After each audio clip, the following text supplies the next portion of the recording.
He said, yeah, come on down. So he sent me the manifest of what is in the container. I had a skim through it, and some of it was good, some of it was not good. So you kind of take the rough with the smooth in these kind of situations.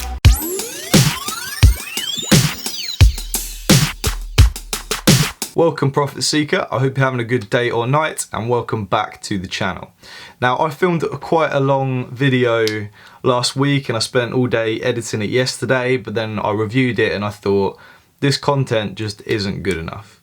So it was kind of like a description or how-to thing, but there was just stuff that wasn't in there that needed to be in there. So I've scrapped it, it's gone on the scrap heap. I probably wasted about 5 hours editing it, but never mind. I might use the question of the day at the end of that one and chuck it into this one. So at least it's not all wasted. I think it's quite funny, that bit at the end anyway, but for later. So instead, I thought I'd come to you today with a story time video, telling you about some of the experiences I had. Now, in some of my previous videos, I kind of referred to opportunities that were coming up and that presented themselves to me in June, but I wasn't quite able to grasp them. So June was a good month, but there's pluses and minuses to June. So I'm gonna go into detail some of the things, the bigger things that happened. I'm kind of just like wavering on the edge of making this a big business and growing it and doing some big things. I'm just not there. I'm just not there. I just can't quite grasp these things. So I'll explain some of those to you today. Now, the first thing I want to discuss, this is the first time I've probably fully utilised one of my old contacts from my old previous retail job. So, and it was somebody that reached out to me. See, before I never really wanted to reach out to anybody because I was too small for it. I was kind of getting my processes together, kind of building my cash reserves up so I could start doing some bigger things. But at this point, somebody reached out to me to say, hey, I've looked at your website. Once again, the website's been an invaluable resource, so I thoroughly recommend anyone sort out the website. I think he found me through LinkedIn again, popped over to the website, found out what I did, and said, hey, I've got some stock. So to give you a little background to it, I'm not going to mention any names because if anything in business, it's all about integrity. Whether it be integrity for your customers, integrity to your suppliers, integrity to your staff. Like, everyone just needs to know you're straight up. So I'm going to be withholding any names in this. I'm going to be withholding any companies in this because it's just unnecessary for the course of this blog. It's just interesting for you guys to follow my journey and understand where I'm going with my business. This is somebody who used to supply a product to me for a range that I was managing, which was e-readers. That was my range, and he worked for one of the companies that was supplying us. But anyway, now the point is that he's moved over to a new business now, and I think he's been there for a while, and they are a distributor. So distributors in retail, they're kind of like wholesalers, but what they do is they tend to just supply big retailers. So a distributor is somebody that would say, for example, Samsung are bringing in a new range to the UK, but they haven't got the warehousing capacity to hold it all, or the processes in place to supply into every single retailer and manage all their channels. So what they would tend to do is they would put all of their stock into a distributor or multiple distributors, and then distributors would go and negotiate with the retailers and supply the retailers with these products. Or the brand itself would communicate directly with the retailer, and the distributor would have an agreement that any decisions that were made, they would take a cut. So that's what a distributor is. So he now works for a distributor, this chap. Really good guy, actually. Got on with him really well when I was managing that range. So he reached out to me and said, I've got some stock.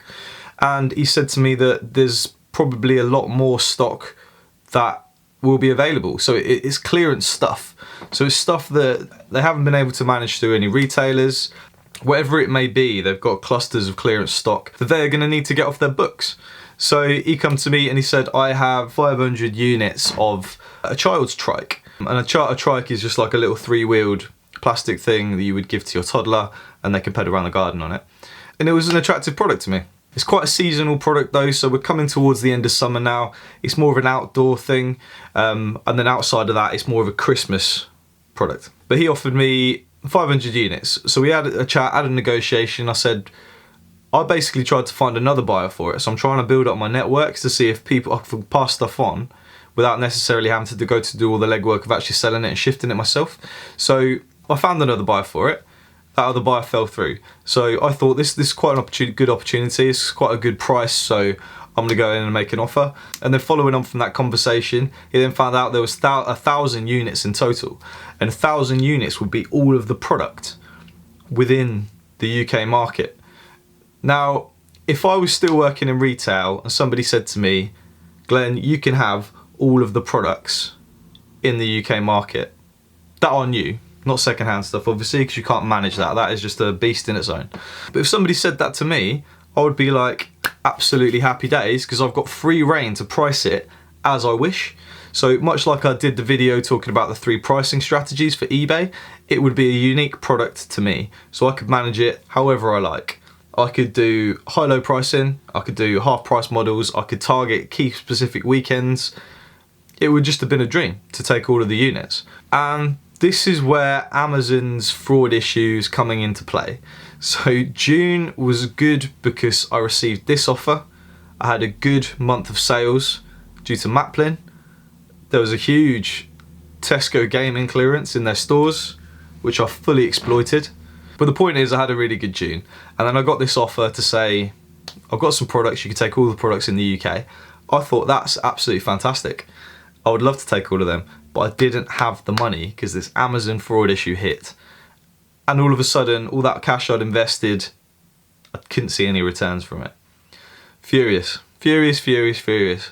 Something I'm still working through, but soon as I get an update on that and it's resolved, I'm gonna come tell you about it because I'll be over the moon.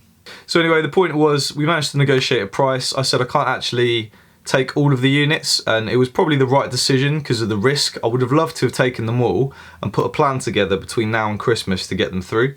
And I started putting plans in place.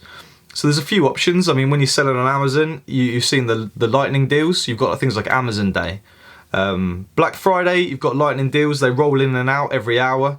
I could have applied to put one of those promotions in place. So there was that one channel route, which was an option. On top of that, you can do PPC through Amazon. So you can sponsor your products basically. So when you search on Amazon, you can pay to have your product sit at the top of a page. And there was enough margin in the products to be able to do that kind of activity, which is activity that I would have definitely relished the opportunity to go and learn, because it's a learning experience. And it could have been one that's very profitable. It seems like there was enough risk and reward balance for me to go and attempt that. But c'est la vie, couldn't do it. Didn't have the cash available.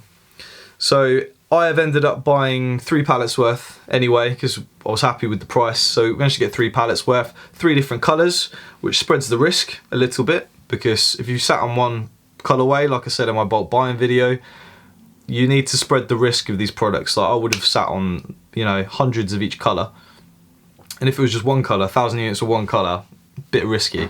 You want to choose different colours for boy, girl. People might have different colour preferences. Therefore, it was relatively safe investment. So I ended up buying 3 pallets.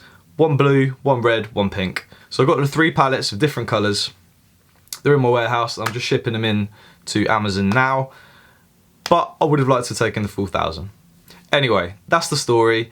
Big opportunity. I could only partially exploit it because of this flipping Amazon issue.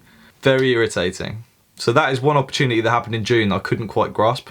And following from that as well, I had further conversations. I thought, what other channels can I move this product through? So I'm trying to think outside of the box here. I'm trying to grow this outside of a regular standard sort of reselling business, like retail arbitrage, very profitable. Online arbitrage, very profitable. Secondhand products, it's a necessity for me because of the returns that I get from Amazon, but also it opens up new avenues for bulk buy deals, such as that DJ stuff and the Geox stuff that I bought. But I want to find new avenues and new ways to move products. And I thought, what is a really good way of moving product in bulk? So in my head, I've got QVC. And that seems like a big fish where I need to put a video out live to sell something. It seems like a big undertaking, but it's probably something I could look at in the future. But then my second thought was Groupon. So once again, I leveraged my Argos contacts. I started speaking to some people I knew that had moved over there, that had become buyers over there. So I managed to get in touch with a lady who wasn't the right team, but she knew the person that was the right contact. Passed my details on, got in touch with her, had a quick phone call, talked about the product. I wanted to understand the sort of rate that the product moves through them. So I said I have 300 units, I've got access to 1,000. And her response was, the effort that it takes to get an account set up with Groupon, she would want to see more product sat behind me. So Amazon fraud causing me problems. So if I had 1,000 units of that trike and then maybe I could pick up 2 more bulk buy deals, then that is something that Groupon would probably entertain. But at this point in time, I haven't got enough product behind me. I haven't got enough cash to invest in the product. So once again, another opportunity wasted. Something to look at maybe in the future. I've got some contacts now. I just need to get the cash and the product behind me basically. So good opportunities for the future, just not ones that I can grasp right now. You'll begin to see a theme in this video. So something else that happened in June, which was quite exciting, is I got offered a container of Tesco Direct stock. Now, if you're not aware, Tesco Direct had a website, a separate arm called Tesco Direct. So they got their stores, which is Tesco groceries, if you go on their website, then they had an arm called Tesco Direct. And that Tesco Direct side specialised in hardware, gaming, homewares, toys, car stuff, you name it, gifting, they had the lot. And Tesco set that up essentially to try and compete with Amazon, which is not an easy feat. So they've been running this Tesco Direct website for years, absolute years. I can't give you an exact figure, but it's been going for a long time. But it was a loss-making arm. So eventually this year they made the call to say, we are going to shut Tesco Direct. Tesco Direct is a loss-making arm. We can't compete with Amazon, therefore we're going to shut the website completely and focus our energy and monies back into the stores. And however they're going to invest that money will be interesting to see, but they're not pumping it into that loss-making arm anymore. And I could probably say that's fair that they're a loss-making arm, because I have bought a lot of cheap stuff off there for resale, into the tens of thousands, probably the amount of product that I bought from Tesco Direct, which is a real shame for me in my business, because that was my core retail arbitrage, online arbitrage platform, and now I don't have access to that anymore. But hey, flowers grow out of dark places. I'm trying to build up this contact network of people that have product, move product, different channels. The contacts is the main thing when you start working for yourself that you need to build up. So I'm slowly building up this range of people that are either buyers or sellers. And hopefully I can start moving more products. And even if I buy a bulk deal, some of it can go there, some of it can go there, and some of it I'll sell myself. You know, options are plenty. I just need to find more contacts. But one of these contacts came to me and said, I have a container of Tesco Direct stock. So I thought, fantastic. Can I come and have a look? But I was away on holiday at the time when the container landed in his warehouse. So the day I got back from holiday, I said, buddy, I know I've been away, but I really want to come and see this stock. So he said, yeah, come on down. So he sent me the manifest of what is in the container. I had a skim through it, and some of it was good, some of it was not good. So you kind of take the rough with the smooth in these kind of situations. So the bottom line is, in the container, there were 70,000 units of product. Now 70,000 units is a lot of product, and it is a lot of work to try and work through. Just buying 500 pairs of shoes took 3 months to list on eBay. So I would have needed to find, in my view, I would have needed to find new channels and start moving stuff on in bulk. But I said, yeah, I'll come down and have a look at it. So he said to me, somebody's made me an offer already. The offer was $5,000 for the lot. He said, come down, have a look. Basically, I've done business with you before. He said, I'd rather do business with you than this other chap. I don't know him. I know I've got future legs doing business with you. Come and have a look. So I said, sure. So I came down to his warehouse. It's the first time I've been over to his warehouse, actually, but it's good to know where it is now, so if I ever need to go look again. So I went and met him and had a look at the stock. Now, I had the manifest already, so I could kind of tell what kind of areas the stock was, but I wanted to go have a look and try and understand what it is.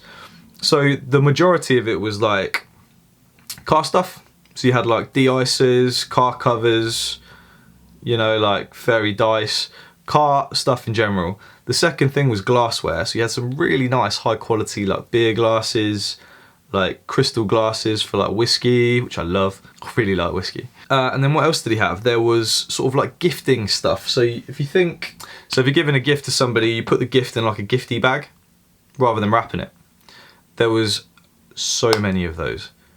So many. So there was probably 8,000 of these little gifty bags, which wasn't great. But then you had other things like giant teddies. There was some pens that were branded, easily go into Amazon, shift them on. no problem at all. But a lot of it was quite specific, and a lot of it was actually Tesco branded. So there was the potential that I might have to go, if I wanted to sell them as sort of my own, I would have to go through and debrand them, or I could sell them as Tesco stock, which would kind of devalue it, because if it's not Tesco selling it, that's perceived by a customer as the cheapest in the range and should be cheaper than everything else. So the product there in the container was a lot of hard work, but the price that the other guy offered was crunchy, and it almost made it very attractive. So £5,000 what the other guy offered, which made the entire container 7p per unit. And some of those items in that container were worth a lot, to be fair. Some of the car stuff, the car covers, the giant teddy bears, the pens, they were all worth a reasonable amount. But then it's the stuff like the little gifty bags. You had like woven placemats, which sure, like I checked on eBay and see how well some of these things are selling, and they do sell quite well, but there's established listings that have been going and going and going. So I'd have to throw some PPC behind them or promote the products through eBay to get them moving. Anyway, the bottom line is it was very, very hard work. It's hard work that I'll be willing to take on, and I'll probably need some outside help to come and help me sell them or process them, or probably use my warehouse to do some of the processing. But at the time, the money wasn't there to do it. Once again, recurring theme, Amazon screwed me with the fraud issue. So I came back and I said, I'll make you an offer, buddy, because I know you said you'd rather do business with me. So I made him an offer. It was a fair bit less than the other chap had offered, and it wasn't good enough. Just because I didn't have the cash available, really. I probably could have negotiated further, but at the end of the day, he's got the price he wanted for it. There potentially are more of these containers on the sea at the minute coming over. So if these containers are coming over, I'll be likely to have a look and see what else is in them. Because if it's more crunchy stock, which is a little bit less work, maybe less units, higher value, that's what I'd appreciate, I'll pull the trigger on it. But for now, can't do it because of this Amazon issue. Anyway guys, that's my story time for the day. June was a really interesting month. Lots of good stuff, lots of bad stuff, lots of opportunities, lots of missed opportunities. And I suppose the one takeaway I've got from this, there's something to share with you guys, is that in business, cash is oxygen. If you haven't got the cash, you can't breathe. There's no breathing space. There's no allowance for you to make mistakes or take risks, because you just have to focus down on the stuff that you know that works. So that's my takeaway from June as a month. It's been exciting, it's been quite good, there's been good stuff and stuff that's quite encouraging, but it's been disappointing nonetheless. Anyway guys, that is my update for the week. Just thought I'd let you know some of the things that happened in June and some of the things I've been getting up to, but I'm just trying to take this business to the next level. So I've got my bread and butter, I've got stuff that works, I've got processes that work, FBA works for me, eBay works for me, my areas of sourcing stock works for me, but I'm trying to diversify now. I'm trying to find new sourcing areas and new outlets. So eventually all of this might just come together, then it'll be happy days. But either way, I'm going to thoroughly enjoy the process either way. It's the only way to do it. If I didn't enjoy what I was doing, I'd have been pulling my hair out and I could have given up quite easily on several junctures during this journey that I've been on. The path to success is littered with many attractive parking spaces, but I'm not interested in the parking spaces. Now it's time for a jazzy question of the week.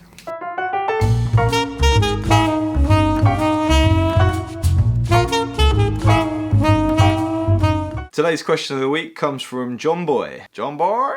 And John Boy has to say,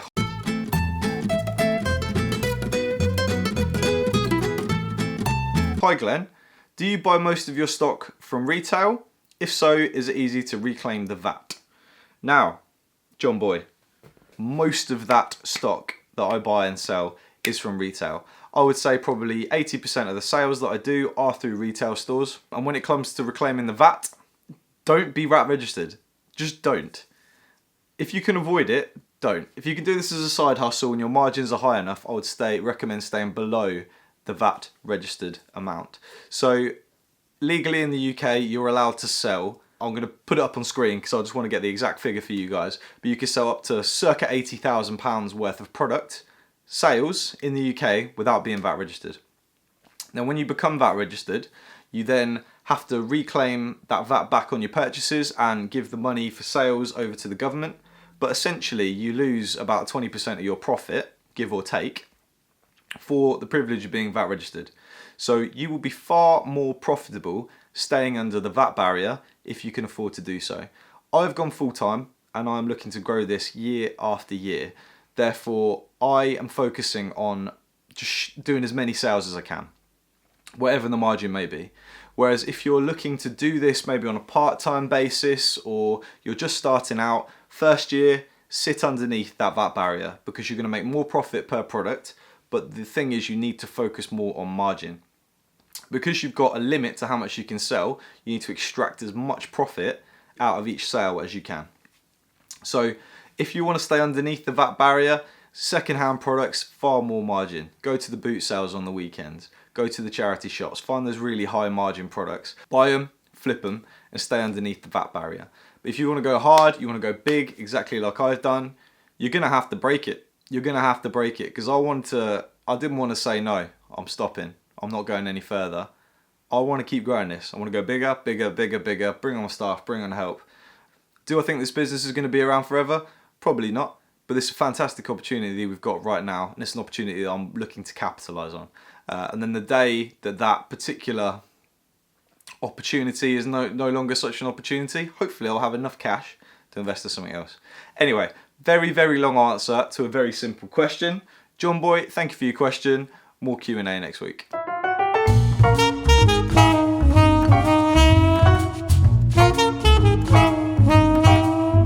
So that's it, guys. Thanks for watching. That's my update for June.